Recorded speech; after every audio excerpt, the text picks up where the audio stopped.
So, growing up, I was a huge fan of a show called Boy Meets World. Any of you remember the show Boy Meets World? Exactly, yes. I'm kind of dating myself a little bit there. So I like the show because it was a young man, a junior high young man, who was embarking on this wide world called junior high. And that included friends, it included his parents, it included conflicts with teachers, conflicts with classmates, conflicts with a young girl who eventually became his wife, if you kept watching the seasons on and on and on. But it also included internal conflicts that he went through. And when I think of that Boy Meets World, I think of Worldview, because when we talk about Worldview, we talk about seeing the world rightly. And when we look at the show Boy Meets World, what we see here is that there's 5 major areas that influence our worldview. And if you were with us at our introductory session, I told you about the 5 P's that influence our worldview. First is our parents. Our parents influence our worldview. Our peers influence our worldview. The people around us. The print influences our worldview. We see ideas presented all around us. And we read those books, we read those magazines, we read those things, and it influences the way that we see things around us. Our professors, those people who stand in positions of authority, and they're paid, or whether implied or explicitly, they're people that are meant to impart understanding to us. They influence and shape our worldview. Finally, this thing called pop culture. Popular culture influences our worldview. So when we talk about worldview tonight, I'm going to ask and answer 3 major questions. The first that we're going to deal with is we're going to deal with the question, what is a worldview? We're going to deal with what is a worldview? Second, do we see worldview training inside the Bible? Third, we're going to deal with how did we get into this mess? So those are the 3 main questions that we're going to deal with in our first session here tonight. So what is a worldview? Let's jump in and let's go after this. A worldview, it's the core assumptions that we use to make sense of the world around us. It's the core assumptions that we use to make sense of the world around us.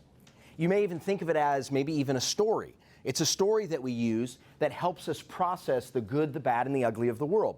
And that story includes 7 major questions. 7 major questions that every human being wrestles with. No matter who you are, where you live, at some point in time we come to terms with, and we are forced to answer these 7 questions. The question of theology. What about God? Is there a God out there? Are we alone? Is it just us? Is there a God? Origin, the question of where did life come from? The question of how do we know what we know? The question of knowing. The question of meaning. What is the purpose of this life? What is the purpose of this life? The question of morality. What is right and wrong, and who determines right and wrong? Question of problem. What's wrong with this world? Closely aligned with the question of problem is solution. What's the solution to the problems that we see in the world? And finally, destiny. When this is all said and done, where do we go? And if you look at those questions from is there a God out there to where are we going when we die, it's basically a complete story. From origin all the way to death. And that story helps us process the world that we see around us. Now, when we get those questions and we start wrestling with those, there are a few things that we need to keep in mind as we look at worldview. First, just because we hold an answer to a core question passionately doesn't mean that it's the right answer. So, years ago, I'm the biblical definition of long-suffering. Long-suffering means to suffer long. I'm a Cleveland Browns fan. Yes. Yes. There once upon a time was a day where they were good. I remember it. It was like 1987, 1988. I'm a young kid. They were in the AFC Championship game against the Denver Broncos. And they were playing, they were favored to win. It was in Cleveland. I'm talking, I remember the day. I remember it. It's a long time ago, yeah? And I was so passionately convinced that the Browns were going to win. I went to church Sunday school that morning. I'm a little kid. There was another kid who was a Broncos fan, and he was convinced that the Broncos were going to win. I was so convinced that the Browns were going to win that I made a bet with him. I was so passionately convinced. And for those of you that know anything about history, about NFL history, the Browns were about to win the game. They were on the 1-yard line, and our star running back fumbled the ball on the 1, and we ended up losing. That's the greatest moment since that we've had. Even though I passionately believed that the Browns were going to win that game, it didn't make it true. This is important. Just because a person holds a belief passionately does not make it true. We live in a day that's incredibly passionate. Just look on Twitter. Look at any hashtag that has a trend or worldwide trend. People are passionate in everything they say and tweeting this and tweeting that. But just because a person holds an idea with great passion does not make it true. Truth makes it true. Reality makes it true, not necessarily passion. Next, another issue that we need to look at here is that we're not always consistent in sourcing our answers to the core questions. We're not always consistent. Sometimes what we'll do is we love the idea. Listen, we love the idea that God will judge those who are wicked, right? We love that idea. But when you ask the question, what happens to us when we die? Well, when you're standing at a funeral of a loved one who didn't know God, but you loved him very passionately, we kind of go, you know what? I think we'll all see each other in the end. Did you just catch that? We borrow from universalism to answer the destiny question. But yet we cling to the biblical answer about right and wrong. We borrow from different worldviews to make sense of the world. The world does that, but we in the church do that as well. So we're not always consistent in sourcing our beliefs, in sourcing our answers to these questions. Now, a thing here for us to be reminded of here in the church is we often fail to recognize the influence of the popular culture around us and how it answers our core questions. The popular culture that you grew up in, that I grew up in, has an incredible force in how we answer these questions. I call this the cloud.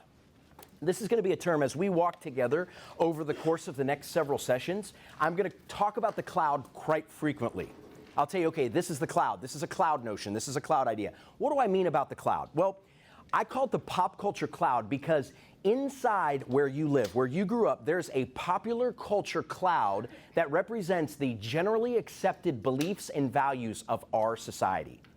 And everybody grew up in a cloud. Whether you grew up in northeastern United States, in northeastern part of the United States, or you grew up in another country, you grew up in a popular culture cloud.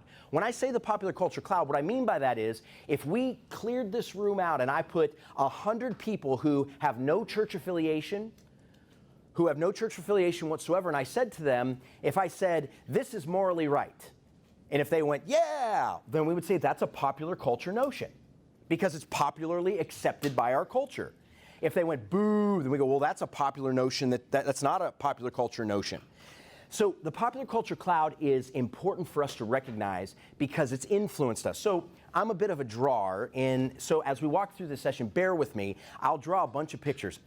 I'm simple-minded, and I need to see it. Anybody else in the room like that? Okay, great. I'm not an art teacher, okay? So just give me grace as I draw these, all right? So let's talk about the cloud here. The popular culture cloud, I call it the PCC. Here's the pop culture cloud. One of the reasons I call it the cloud is because the generally accepted beliefs and views of our day are constantly changing, just like a cloud. You look up at the cloud, you go, wow, that kind of looks like a dog. And then you look away and you go, that looks like my cousin. No commentary there, right? Okay? So you're like, whoa, what? It's constantly changing. The cloud around us, the accepted beliefs and values of our day are constantly changing. Allow me to prove my point. So if we looked at the popular culture cloud of today, and I'm going to make a few statements, and I want you to imagine that I'm in a room of people who, they're not church affiliated at all. They're kind of, just generally speaking, they kind of go with the flow of what our culture accepts and believes, okay? So if I said, if I made the statement, murder is bad, in a room of 100 cloud thinkers today, they would applaud that, right? Yeah, murder's bad, right, boo, boo murder, okay? All right, so then, watch this. If I made this statement, if I said abortion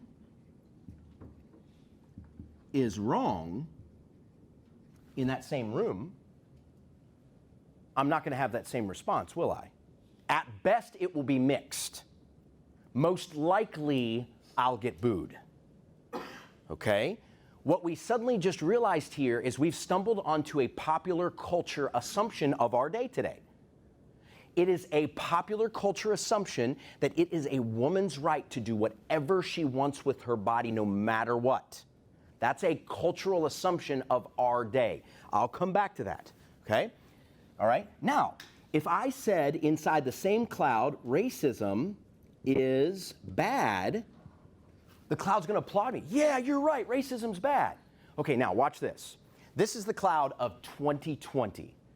But if you and I could get into a time machine and rewind it back to 1920, let's rewind it, shall we? If we went back and we made the statement, murder is bad, the cloud, those who are not church affiliated, not religiously inclined, what is popular accepted of the day, and we said murder is bad, they'd go, yeah, you're right, murder is bad. So in that instance, nothing has changed. It's equal, it's the same. But watch this. In 1920, if I would have stood in front of a room of 100 people, even non-church affiliated people, and I said, abortion is wrong, they would have agreed with me. Because most of the people in that room would have believed that in a minimal basic sense that children are a gift from God, that children are important. In 1920, most people lived on farms and children were seen as, for lack of a better term, like labor, they can help us run the farm, right? There was a sense of goodness and a sense of benefit. So watch this, everyone watch this. So over 100 years, the cloud has changed in a negative direction, hasn't it? Whoa. The popularly accepted ideas around us has gone in a negative direction. So someone tells you our culture is good and getting better, well, they need to do some historical studies. Now watch this. In 1920, in certain pockets of America, a lot of places in America, if I'd have stood up and said racism is bad, I'd have gotten booed out of that place. Because there were people, even people inside the church, who believed it was okay. So watch this. In this regard, our cloud has made a step forward, hasn't it? So in this regard, it stayed the same. It stayed morally good, morally in a good moral place. In this regard, it's made a negative moral step. But in this regard, it's made a positive moral step. Why does this matter? Because the cloud is constantly changing. And here's the point. If you allow the way you see the world to be influenced by the popular beliefs around you, you will constantly be changing. And you will be at the mercy of popular opinion of the day and age and region that you live in. Christians were not meant to be that way. We weren't meant for that to be the way it is for us. So our cloud has an incredible influence on us. I had the unique privilege of accidentally climbing a mountain in the Swiss Alps once. Didn't intend to. I was on a backpacking trip in Europe, and I was staying with some friends in Switzerland, and they said, do you like to hike? Time out. If a person from Switzerland says, do you like to hike, they don't mean what you think it means. It's not the same thing. Those of you who've grown up in this area, they don't mean what you think it means. So they picked me up early in the morning, like 4 or 5 in the morning. It's still dark out. I said, bring your hiking gear. We'll pick you up. We'll go for a hike. We'll have a nice lunch together. Love it. Awesome. So they pick me up 4 or 5 in the morning. It's total dark. We get out. We drive a couple hours, and we get out. And I get my little soccer string backpack and my tennies on, right? I got my little water bottle, and they get with these buckles, click, click. They've got poles, and they've got high boots. And I look at them, and I go, where are we hiking? And they looked at me, and they go, oh, we're going to have lunch up there. It was a snow-capped peak in July. It's always snow-capped on that peak because it's so high. We were going to go have lunch at it. Now, a sane person would have probably looked at them and said, I'm going to sit this one out, guys. I'm in tennis shoes. They've got poles. I don't know what you do with those poles, but they have them. But you have to understand, I was 26 and single, and half of our group were single ladies from Switzerland, okay? And the other half were single guys, so it was a bunch of singles, and I did what any respectable single man would do. I'm in, let's go. Let's do this. Do this all the time. I'm ready for this. So we start hiking up the mountain. We start hiking up the mountain, and it took us hours upon hours upon hours, and we ended up getting up there. But there was this one point in the mountain where one of the peaks, it overlaps into another higher peak that we have to ascend. And the gap between the two is the only way. It's called a footpath. Do you know why it's called a footpath? Because it's a foot wide. It's a footpath. So one side of this peak is coming to this side that's our higher peaks we're going to, and the only way that they separate it is a chain that's bolted from there to there. And we literally have to walk the footpath like this. Down this side is about 400 feet. Down that side is about 300 feet. So do you want to die fast or faster? And so that's all there is, okay? And we're walking across this, okay? And at several points, by the way, my prayer life soared up there. Never felt closer to the Lord, I'll be honest with you. So we're going across, and at one point I look out and there's this cloud. Do you notice where I'm pointing? I'm not pointing up. There was a cloud that way coming at us. We were high. We're high up in the atmosphere, and the cloud is coming at us, and we're just slowly making our way every step, just being very careful every step. And before I know it, that cloud was on us, and then that cloud was totally surrounded us. And we stopped while we were in the middle of the cloud. I mean, you can't see anything. And what was fascinating is when we were in the middle of the cloud, and it was all around us, it gave me just for a sense, it gave me a sense that I could just almost step out because it was all around me. It was really there. By the way, guys, our popular culture cloud that we live in gives you that same sense too. You can just step out. You can just trust what everyone else thinks, what's popular, what everyone else goes for. That's good. If you just follow it, it'll take care of everything. But it's a false sense, isn't it? I would step out to my own demise. And so as the cloud moved through 2 or 3 minutes, then finally it passed through, I looked down at my body and I noticed something. There was a residue. The cloud had left a residue on me. Small little drops of water from the cloud passing through. And the reason I bring this up is one simple point. Every one of you, when you walked into this room today, you came in with the residue of the popular culture that you grew up in, whether you realize it or not. The way you think of things, the way you understand the world has the residue of the popular culture assumptions where you grew up. And oftentimes we don't realize it. Now, what I want to do is I want you to realize that this is equally true of Christians. This isn't just people outside the church. This is equally true of Christians in the church. Let me give you an example. One of the biggest values inside of our popular culture cloud is American individualism. So what's my point? My point is this. When I deal with a lot of Christians, walking through this discussion. A lot of Christians, when they come into the Worldview training course, they're like, Brandon, here's where you're going to tell us how wrong people are out there and how right we are. No. I'm going to spend a lot of time talking about how we've believed wrongly in here in terms of how the culture has influenced the way we see the world. Because most Christians that I've dealt with, if you say, what is Christianity? It's almost like this. They'll say, this is Christianity, these 10 points, these are Christianity. But in truth, if you examine the scriptures and you divide it, you'll find that 5 of those things were actually cloud, and 5 of those were actually Christianity. So I want to help you separate these two things. Let me put it this way. I teach this class to 8th graders, okay? The greatest human beings on earth. And with these 8th graders, when they hear that we're going into Worldview, they're like, oh, this is where you're going to teach me how to like totally roast my atheist friend. Yeah. Then they'll look like, I got this Muslim neighbor. I mean, you're totally going to, oh man, I'm going to totally prove him wrong. And I look at him and I go, no. Watch this. I have zero interest in helping you win an argument with people out there. I want to help you win the argument between your ears.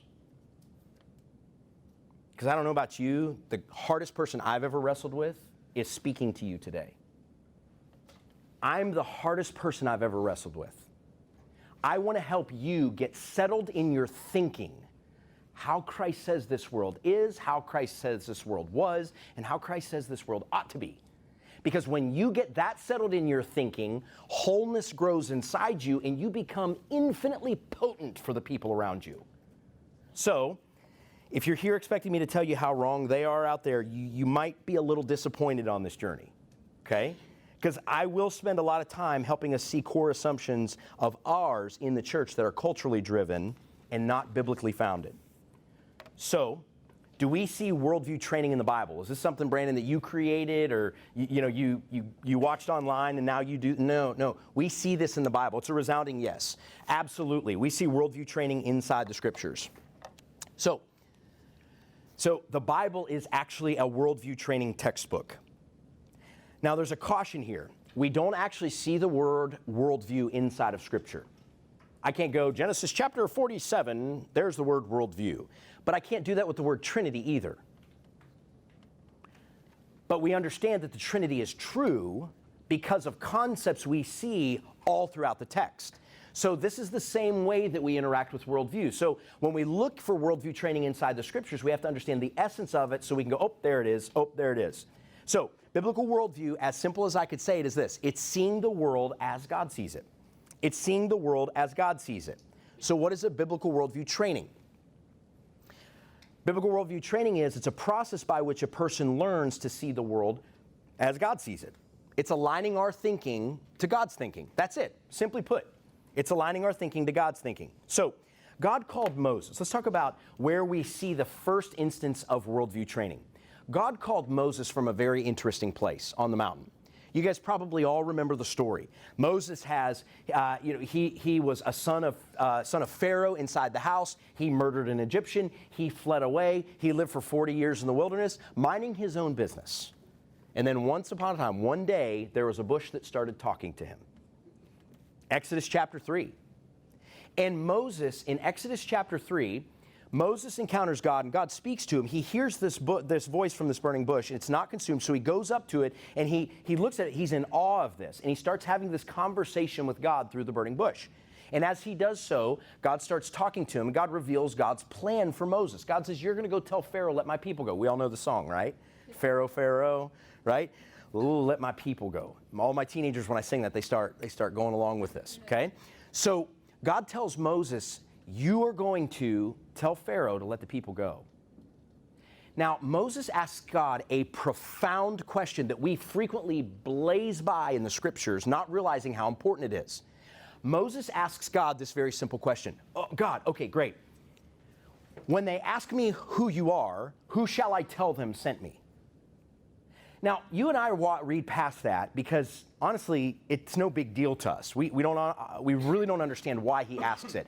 But what I'm going to do is I'm going to share with you why Moses asked it, because it is a worldview issue. Moses revealed his worldview when he asked that question. Let me show you. Back in that day,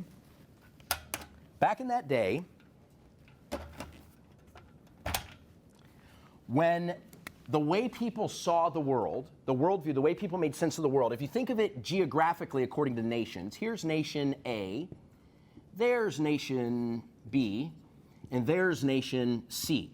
Every nation was usually ethnically driven. There was an ethnic nature to each nation, but they also had a deity. Every nation had their own deity. They had their own god or goddess, sometimes even a pantheon of gods or goddesses that they worshiped, they sacrificed to, and they all had kind of different moral and ethical practices. So what would happen is when these countries would battle back and forth, so let's say country B, we'll call this god Baal, we'll call this Ashtoreth, and then we'll call C, we'll say Dagon. Okay? So when these two countries would battle back and forth, let's say that country C would annex this part of the land. And it would be 2 or 3 major cities that they would annex. They would take these people, they would take these lands, and suddenly that part belonged to them. What would happen is they would go back to their temples and they would worship Dagon because Dagon gave us the victory. They understood military conquest associated with worship. It was one and the same thing. So if you won in battle, your God won. Now, what would the people of People B region do? They would go back to Baal, they would go back to their temples, and they would offer sacrifices because clearly we made him mad. Because if we hadn't made him mad, we would have won. This is called polytheism, guys. This is called polytheism. It's the belief of many gods above the physical world that are in this cosmic battle back and forth with each other. Now watch this. Moses says to God, God, who shall I tell them sent me? What is your name? Why did Moses ask that question? Here's why. Because Moses thought, wow, we are going to be people D, and you're going to be our God. What's your name, God? They all have names. What's your name? Wait, did you just catch this? Moses understood the world polytheistically at the start of his journey. Did you catch that? Moses might have been a polytheist at the start. Where would he get that idea? Man, he was trained in the education with the best education Egyptian money could buy, wasn't he? What was Egypt? Polytheists. Moses was just a good product of his pop culture. Say it with me. Cloud. And God answers Moses' question. It would have been amazing if God would have said, tell them Ed sent you. Tell them Todd sent you. But he doesn't. He doesn't say that at all. In fact, the word that God gives Moses is one of the hardest words in Hebrew to translate. I am not a Hebrew scholar. The word he gives them, he says, tell them, here's the word, tell them Yahweh sent you. Now, the word Yahweh it's so hard because it actually sounds more like a verb. It translates more like a verb. The best way that we can translate it is, I am who I am. Now, many of you tonight, we met for the first time. I had a chance to meet a few of you guys and hear how you heard about the class. And what if I had met you, we haven't met before, have we? Okay, what if I walked up and said, hello, my name is Existence. Glad you exist. Okay, my name is Life. Is that weird? You're like, this guy's got an issue. This guy's got an issue. The reason why is because that sounds more like a declaration than it does like a name. Did you hear that? Yahweh's more of a declaration than it is a name. I am who I am. What was God saying to Moses? Moses saw the world this way. God sees the world this way.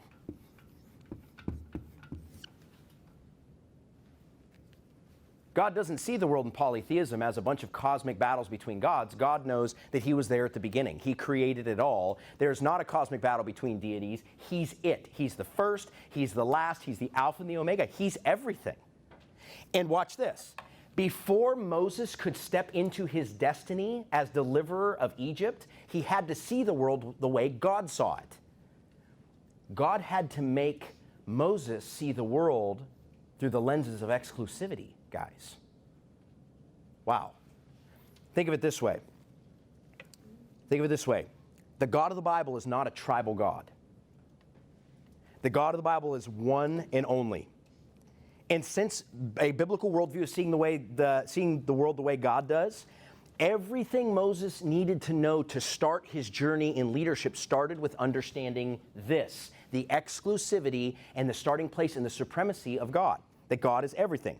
Now, I'll tell you that as far as we're concerned here, a key biblical worldview truth is Yahweh, but Moses, he had to see that God was not just important, that God was everything.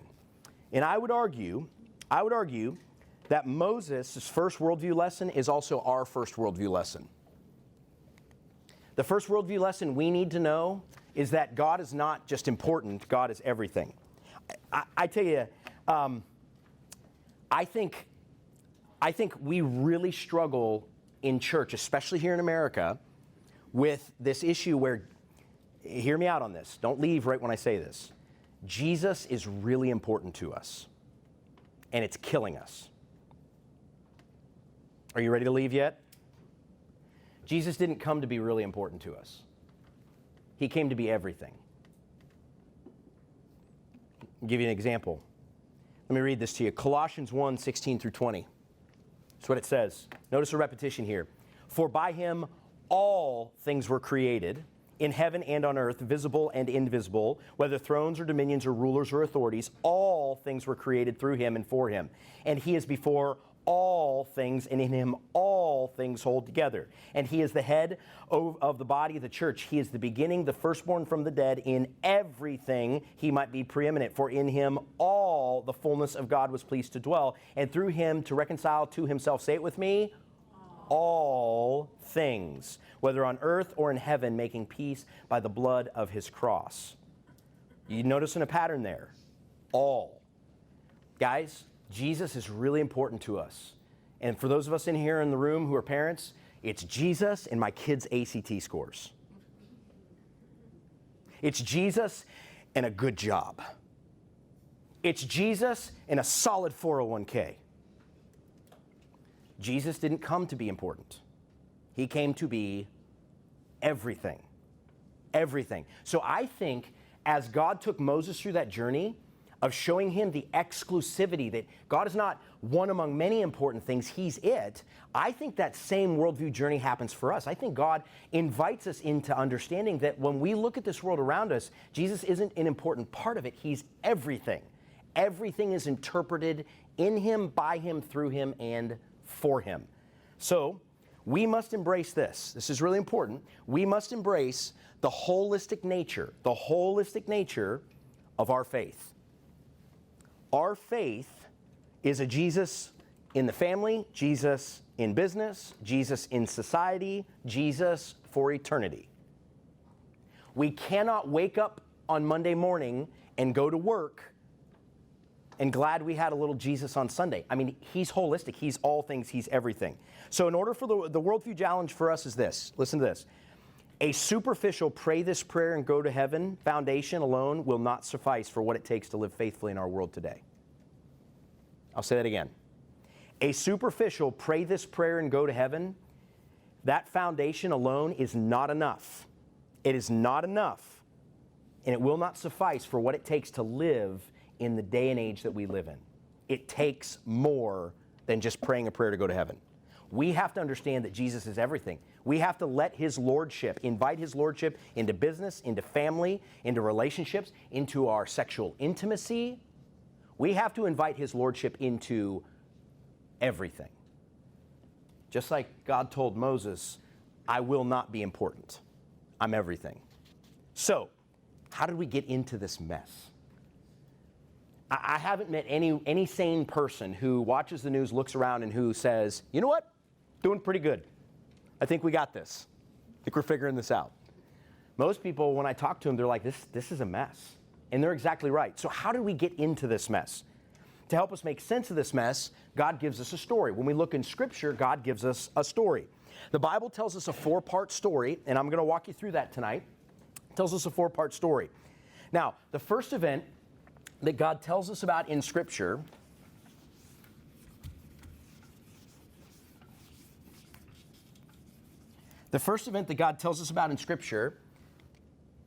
is creation. So, here it is. God created. Now, as we look at this, no one's surprised by that. When I said the Bible tells us first that God's created, none of you went, whoa, wait a second, whoa. Okay, we know that. The question is, what are some of the key details that help us understand the world around us about creation? So, we're created image bearers by God. We're created image bearers. And if you saw the introductory discussion, I told you that we're like mirrors. We're made to glorify God by reflecting him in truth. And so when people look at us, they should see a true reflection of who God is. That's what our designed purpose. I'm not here to find my own identity. I'm here to project who God is. I discover my purpose. I don't define my purpose. So as we look in this, we're going to talk about 3 major things. We're talking about dominion, our morality, and our relational nature. Now, let me make a pause on dominion. Next session, I'm going to spend a ton talking about dominion and desires. So put a pause on dominion and desires. Today, I'm going to talk about being moral beings and relational.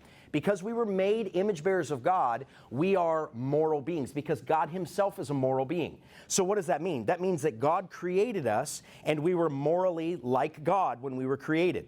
Moral beings like God. We were with this capability of goodness and truth and love and justice, all because we were made in his image. That's why it finds its origin in us. But we're also made in God's image, so we are relational beings. God made us relational beings. Now, this is important. When God made us as relational beings, God gave us 4 core relationships inside of our lives. Our relationship to God, our relationship to others, Adam and Eve, our relationship to self, and our relationship to the creation. Now, some of you may say, wait a second, a relationship to self? You're nuts. Okay, raise your hand if you talk to yourself. You get my point? We all relate to ourselves. Whether we like it or not, we all relate to ourselves. Now, When God created us, how was that creation? How was it? Well, we had full access with God. We had peace with God. We saw God face to face. That's how we were designed to be. We were designed to know him and interact with him. We interact with God face to face. How do we interact with each other? We had harmony. We had peace with each other. We were naked and unashamed.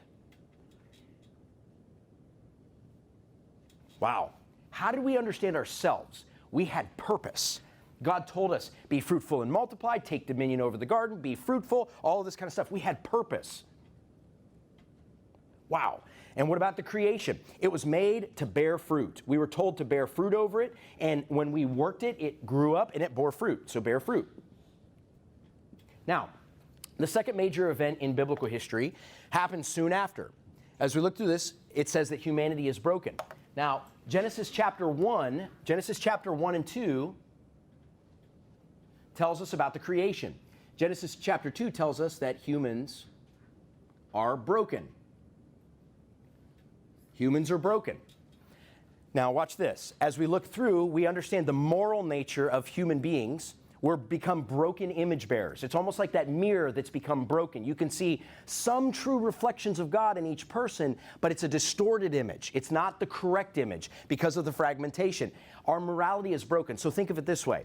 In creation, we were morally like God. In the brokenness, we became morally unlike God. I have a very sweet little daughter who just celebrated her second birthday. That beautiful, cute, awesome little thing is broken morally. No one's ever taught her how to steal things, but she's good at it. She can walk up to her older brothers when they turn and look away from a toy and snatch it and have it in the other room in the blink of an eye. I've never taught her how to do that. She has that inside of her. She's morally broken inside. She is morally unlike God, and so am I. So are you. This is now the new default for human beings because of what happened in Genesis chapter 3. Now, what happened in terms of our four core relationships? With God, we became hiding. We went into hiding from God. Time out for a second. Do you know anyone who's hiding from God? I do. I've got friends and family that are hiding from God, that I'm praying for, that are hiding from God. Interesting. We were made for this, but we've been broken into this. What about relationship with others? Well, Adam and Eve, remember, they noticed that they were naked and they ran. They dealt with shame and guilt. Notice we were naked and unashamed, and now we deal with shame and guilt, and we're separated. Whoa, the first marital separation was in the garden. We realize that, right? The first separated marriage was in the garden when Adam and Eve realized they were naked and they ran and they hid from each other and they hid from God. They were separated because of their shame. We were never meant to have shame between us. Now, what about self? We had purpose, but when God came to Adam and said, "What have you done?" Adam's response was, "The woman you gave me made me do this." Isn't it fascinating that Adam blamed the very two people that didn't cause him to eat that fruit? The woman you gave me did this. Instead of saying, "I made a mistake, I was wrong, I violated your moral command," he shifted the blame. So what do we see here? This is the first instance in the human experience of self-deception. Self-deception. I'm not going to ask you to raise your hands, but every person in this room has dealt with self-deception. Thinking you're something you're not, or denying something that you really are. I work with a lot of teenagers. I deal with a lot of there's teenage girls that I work with that they curse themselves. I'm ugly, I'm terrible, I'm fat, and like people around are going, "What are you talking about? You're beautiful, you're lovely." But they're so self-deceived. And guys, the easy thing to go, "Well, let's blame it on Vogue magazine." No, let's blame it on this. This is where it happened. All self-deception finds its origin right there. Next, our relationship with creation. When God imposed the curse, what would happen? He said to Adam and Eve, he said, "It will now bear thorns." It will now bear thorns. Now, thorns is a metaphor in Scripture for futility, meaning fruitlessness. Notice we were supposed to bear fruit, now we're fruitless.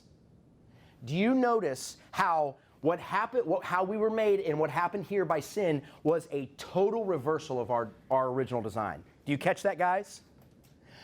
Here's why this is so important. Listen, if you don't get this, you will never get the fullness of Jesus. Because Jesus did not just come to get you to heaven. He came to restore this at the very depth of your relational being. He came to redeem all of it. So, the next major event that we have in biblical history is we have the cross. Are you saying Israel's not important? No, I'm not saying Israel's not important. Are you saying, the Exodus is not important? I'm not saying. I'm saying all of those events are pointing to this event. As you read the whole counsel of Scripture, all of those events are bearing testimony of this event. And what happens is Christ redeems. Christ redeems. Where do we see this? We see this in the Gospels. It's hinted inside of the Old Testament, like Isaiah and Jeremiah and the prophets. But when we look at event number 3, we see it inside the Gospels that here it's truly happened. Behold, the Lamb of God who takes away the sins of this world. So when Jesus comes, watch this. When someone accepts and receives Jesus in his lordship, watch what happens. Paul tells us in Ephesians that this person gains access to God. Look at this. Do you see a completion here? Face-to-face, hiding access. We see that when someone follows Jesus, Paul says, be at peace with one another. As Christ has forgiven us, let us forgive each other. Watch this. Naked, shame, guilt, now we can have peace with each other. Paul tells us, as much as it's up to do with you, be at peace with all men. So we were naked and unashamed. We had peace with each other. It was broken, and Jesus puts it back. Whoa. We had purpose, self-deception. And remember when Jesus' disciples said, teach us how to pray, Jesus said this, pray this way, say it with me, Father. Time out. If I walked up to you and called you Father, would that be awkward? Yeah, absolutely. If I walked up to you and called you Father, would that be awkward? Because he's not my Father. So if Jesus told us to call God Father, what does that imply? He's really our Father. What's that? That's family identity. What does Jesus give us back? He gives us identity. And we lost it in the self-deception. We originally had it as his good creation and his image bearers. We lost it here. He gives it back right here at redemption. Whoa. Finally, creation. We were made to bear fruit, thorns and futility. What do we see here? When Jesus meets Peter the first time, he says, follow me and I'll make you a fisher of men. Peter quits his job and goes into the people business. He goes into the soul business. What do we see with Jesus and Peter? We see Jesus taking Peter, not that business is wrong and bad, that's not the point. He takes him from the fishing business, which by all accounts in the New Testament, he was not very good at it. Because every time we see him, he's not catching anything, unless Jesus told him where to put the nets down. But Peter left his business and Jesus changed it. Jesus gave him eternal purpose and fruit. So what we have here is eternal purpose. Now, some of you, I deal with students who think this frequently. They'll say, well, so like was God up in heaven and he saw how bad we messed it up and he saw this condition. It was like, Jesus, tag, you're it, go. No, Jesus wasn't a knee-jerk reaction at all. Jesus was God's plan all along. He was God's plan all along. Well, how do we know that? I want you to think for a second here. Think for a second. You go to the cross, before the cross, and what kind of crown did they put on Jesus' head? A crown of what?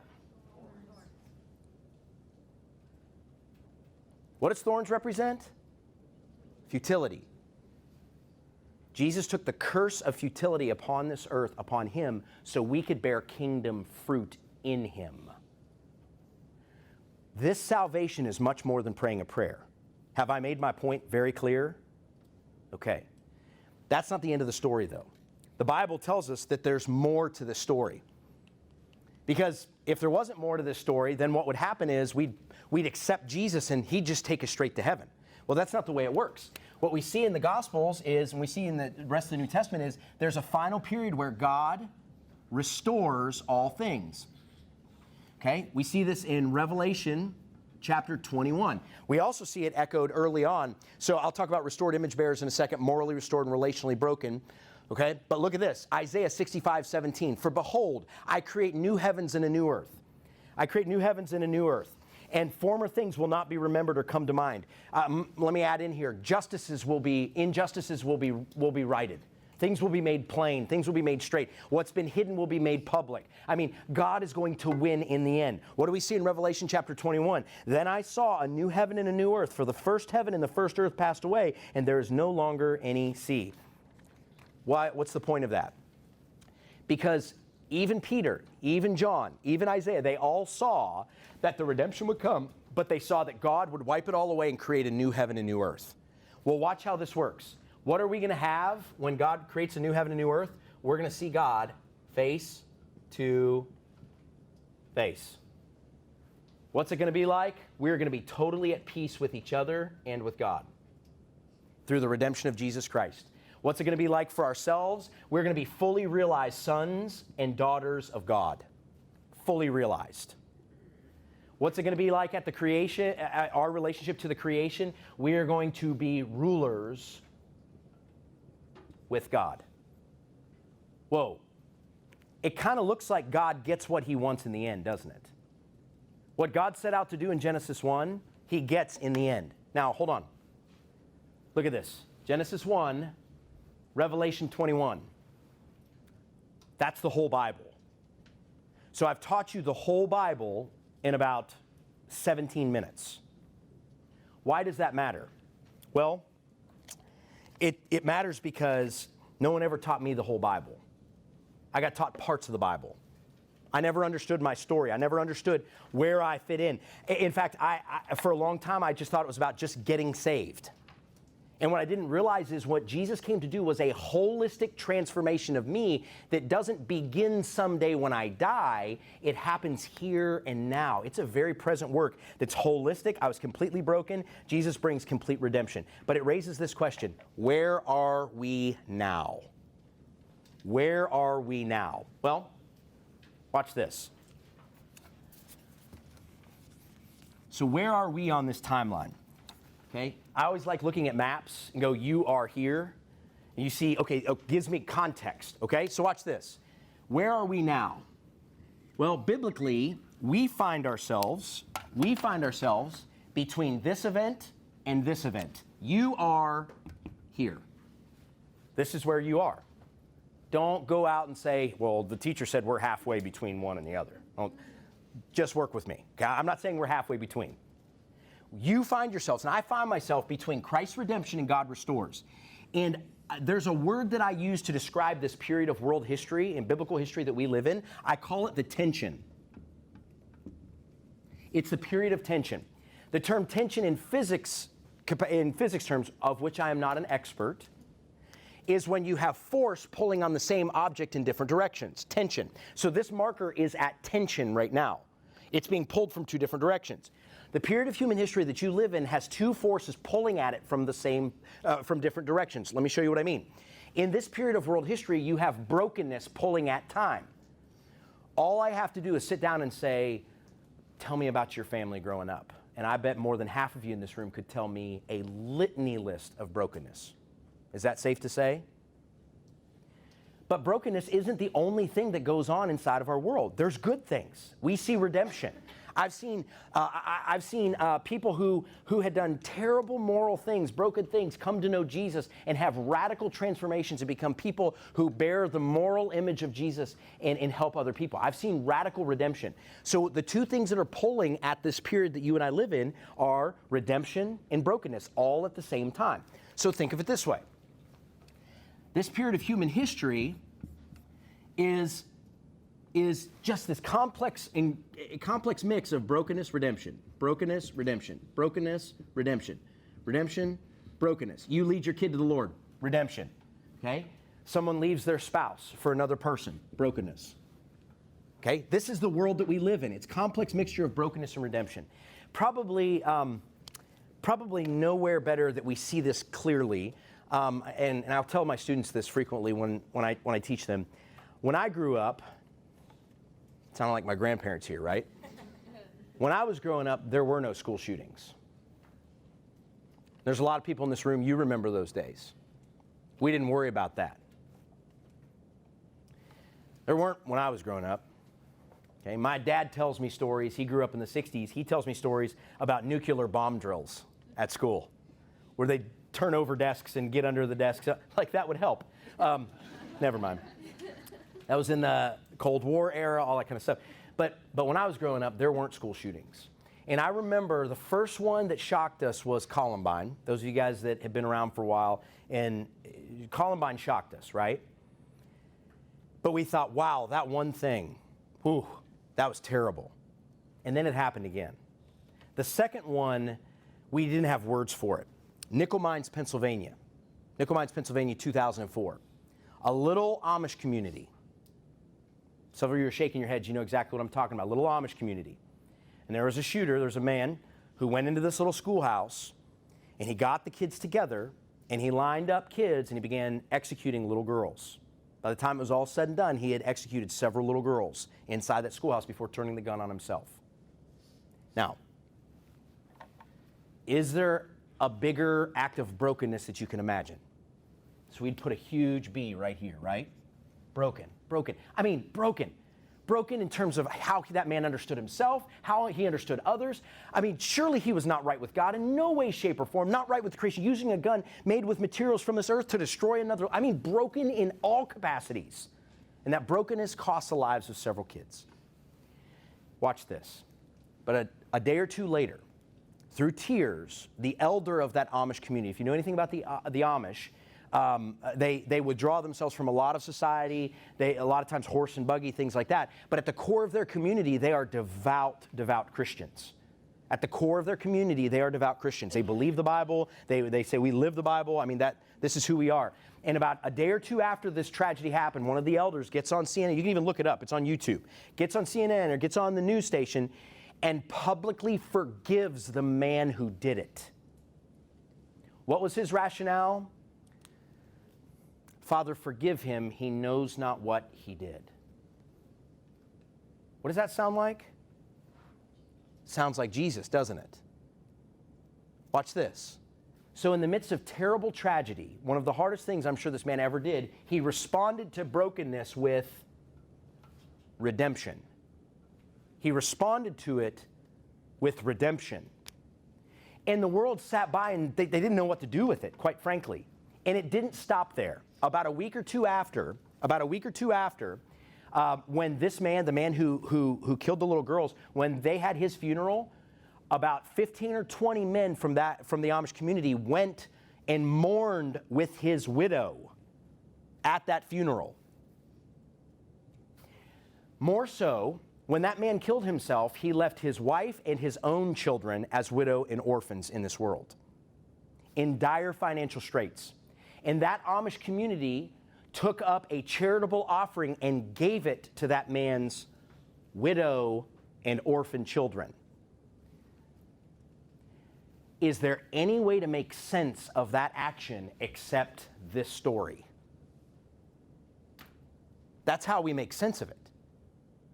That story, listen, the brokenness of what that man did, as terrible as it was, as hurtful as it was, we can make sense of it. We understand the brokenness in the world. We're not surprised by it. We're saddened and sickened and destroyed and horrified by it, but we're not surprised by it. And then at the same time, when they brought redemption to the conversation, we're not surprised by that either, because that same Jesus who led them to do that has done that inside of us too. And here's why. Kids ask me this all the time. I mean, why didn't God just take us home when we got saved? Here's why. Because you were left here to put up a whole bunch of redemptive crosses next to broken pieces of history. Because when you respond to brokenness with redemption, it perpetuates redemption. I guarantee you, we'll get to heaven someday, and there's going to be some people who came to know the Lord because of what that Amish community did. I guarantee you. But the antithesis is also true. When we respond to brokenness with more brokenness, it perpetuates brokenness in this world. We were left here to experience the redemption of Jesus, to let it grow up, let it change us, let it sanctify us, and then go out and bring redemption. When people are broken to us, we bring redemption next to it so that people can find this one who fixes the break that's deep inside of us. Wow. Bigger than praying a prayer, isn't it? I hope you're getting my point. So, this story, created, broken, redeemed, and restored, it gives us place. It helps us understand place inside this world. It helps us tell the story where we fit in. Because if you don't understand the place where you fit in inside of the grand story, there's no way that you can make sense of what you are, who you are, and why you are. This is the story that does it. My favorite Disney movie is the movie Up. I love it. It's my favorite Disney movie. I think I cried 3 times in it. I'm just going to be honest with you. I'm not much of a crier, but I cried in that one. And if you know the story of Up, this little old man made a promise to his wife, right, who had since passed away, that he was going to move their house. He was going to take her to Paradise Falls, this place in South America that was beautiful. He made this promise, and she passed away. And he was a balloon salesman at the local zoo. And he had this house, and there was this huge urbanization that was going on around his house, all these skyscrapers in his little home. He was just holding on, and he was about to lose his home, and he said, I'm going to put my foot down. I'm going to do something about it. And the only thing he knew was balloons. And what he did was he took thousands upon thousands of balloons, and he tied them through his fireplace deep down into the foundation of his house, and thousands upon thousands of balloons, and he tied them to one central location, and it literally lifted his house up, and it caused it to fly. Not based on a true story. But the concept is based on a true story. See, I attended church growing up, and I'd go to Sunday school as a 4, 5, 6-year-old, and I'd go in, and a sweet little old lady would hand me a story about Jonah. Oh, okay, thank you. And then a nice volunteer man would hand me a story about Joshua. Oh, thank you. Thank you. Then someone would hand me a story about Zacchaeus, because you always have to have stories about the wee little man in Sunday school. I don't know why, you just have to. It's like a rule. And I'm holding all of these Bible stories from flannel graphs and from all the different things that I saw growing up. Listen, watch this. I'm holding all these stories, and when my family was falling apart, when my family was dealing with substance abuse, when my parents were fighting, I'm looking at these stories, and I have no idea what they have anything to do and how they could solve anything inside of my broken world. Because no one tied them to a fixed point. No one tied them to the story. No one told me that those are smaller stories that tell a bigger story. And as I grew and I started reading the Bible, I find this bigger story that now I know where Joshua goes. I know where the wee little man goes. I know where Noah goes. And it all goes right here because I tie it to God created, we're broken, Jesus redeems us completely, and someday all will be restored. And when I tie it there, my life, it lifts up. It flies. And it will make your house fly too. It'll change things. If you start thinking about the world according to created, broken, redeemed, restored, it will change the way you interact with this world. It will help you navigate the cloud, guys. This is what this is all about. So, what's the foundation of a biblical worldview? God created, people are broken, Jesus redeems, and all will someday be restored. And as a recap,